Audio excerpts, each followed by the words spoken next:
போலாமா? இங்கேயா இங்கேயா எங்கேயாவது ஒரு பக்கம் நிற்க. அட டேய், எங்கடா நிற்கணும்? கை நடுங்குது. கை நடுக்குதா? சரி சரி சரி, பரவாயில்ல.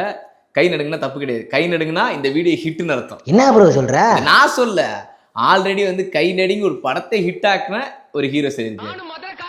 அவருதான். கரெக்டா சொல்றியப்பா. நியூஸ்குள்ள போவோமா? தாமரை பூவுக்கும் தண்ணிக்கும் என்னைக்கும் சண்டையே வந்ததில்லை.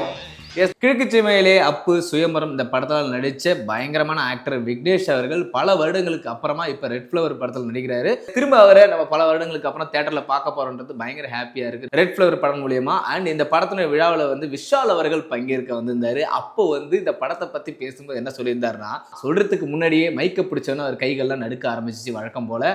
உடனே எல்லாரும் பயப்பட ஆரம்பிச்சிட்டாங்க. உடனே அவரே மைக்கில் என்ன சொல்லிட்டாருன்னா, பயப்படாதீங்க, இதே மாதிரி தான் மதராஜா படத்துலேயே எனக்கு ஆச்சு, பட் இருந்தாலும் அந்த படம் பயங்கர ஹிட் ஆச்சு, ஸோ அதனால இப்போவும் எனக்கு கை நடுங்குது, அதனால இந்த படம் பயங்கர ஹிட் ஆகுன்ட்டாரு. அதை வேற ஞாபகப்படுத்திட்டீங்க, நெஞ்சமெல்லாம் பொண்ணா இருக்கு தம்பி. இந்த கை நடுங்குனா படம் ஹிட் ஆகிடுமா? சரி, ஓகே. ஸோ அதுக்கப்புறமா அவர் என்ன சொல்லியிருந்தாருன்னு பார்த்தீங்கன்னா, படத்துடைய விமர்சனத்தை பற்றி சொல்லியிருந்தாரு. ஸோ படத்துக்கெல்லாம் விமர்சனம் பண்ணுறீங்க, அது ரொம்ப தப்பாக இருக்குது அப்படின்ற மாதிரி சொல்லியிருந்தாரு. அதாவது வந்து பார்த்தீங்கன்னா, ஒரு படத்தை டிக்கெட் எடுத்து வாங்கி படத்தை பார்த்து முடிச்சதுக்கப்புறம் வெளில வந்து நீங்கள் விமர்சனம் பண்ணுங்க, ஆனால் தேட்டருக்குள்ளேயே அந்த வளாகத்துக்குள்ளேயே நீங்கள் பண்ணாதீங்க, அது நல்லதுக்கு இல்லை அப்படின்னு சொல்லியிருந்தாரு. முதல் 3 நாட்கள் படத்துக்கு மிக முக்கியமான நாள் அப்படின்னு சொல்லி விஷால் அவர்கள் அறிவிச்சிருந்தாரு. இதெல்லாம் சொல்லும்போது நல்லா இருக்கு, ஆனால் கை நடுக்குனா படம் ஹிட் ஆகும்னு சொல்லும்போது வருத்தமாக இருக்கா இல்லையா விஷால் அவர்களே?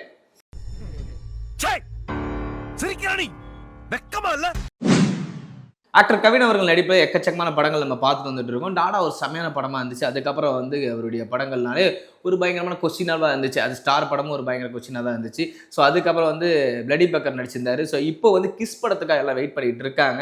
அந்த படம் முடிஞ்சதுக்கப்புறம் அடுத்து என்ன படம் பண்ண போறாரு என்று ரசிகர்கள் மத்தியில் நிறைய எதிர்பார்ப்புகள் இருந்துச்சு. ஸோ இப்போ வந்து பார்த்தீங்கன்னா அவருடைய 9வது படத்தை கென் ராய்சன், அதாவது கனாக்கானும் காலங்கள் கட்சி சேரா பாடல்கள்லாம் வந்து டைரக்ட் பண்ணவர் தான் கென் ராய்சன். ஸோ இவர் வந்து இப்போ வந்து கவின் அவருடைய 9வது படத்தை டைரக்ட் பண்ண போறாரு.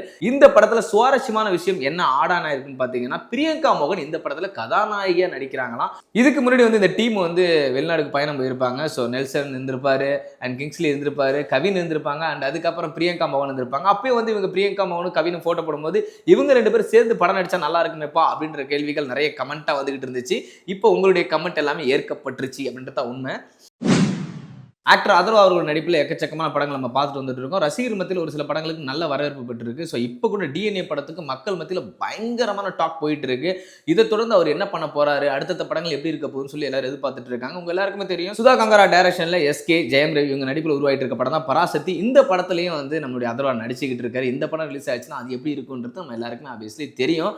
தனல் படத்தை 2 வருஷத்துக்கு முன்னாடியே முடிச்சிட்டாரு. ரவீந்திர மாதவா தான் இந்த படத்தை டைரக்ட் பண்ணியிருக்காரு, டெபியூட் டைரக்டர். ஸோ இந்த படம் வந்து எப்போ வரும்ன்ற எதிர்பார்ப்பு எல்லாருக்கும் மத்தியில் இருந்துச்சு. ஸோ ஃபைனலி இந்த படம் ஆகஸ்ட் 29 ரிலீஸ் ஆகும்னு சொல்லி அறிவிச்சிருக்காங்க. இந்த படத்தில் ஹீரோயினா வந்து பிரம்மன் படத்தில் நடித்த லாவண்யா திரிபாதி தான் நடிச்சிருக்காங்க.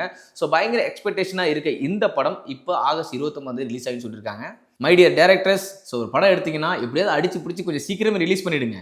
அப்போ தான் உங்களுக்கும் அடுத்தடுத்த சான்சஸ் எல்லாம் கிடைக்கும். ஏன்னா நிறைய ஹீரோஸ்லாம் வெயிட் பண்ணிட்டு இருக்காங்க. என்ன சொல்றாங்க பார்த்துங்க. கண்ணாடியை கைட்ரா கண்ணாடியை கண்ணாடியை போட விட மாட்டேங்கிறானுங்க.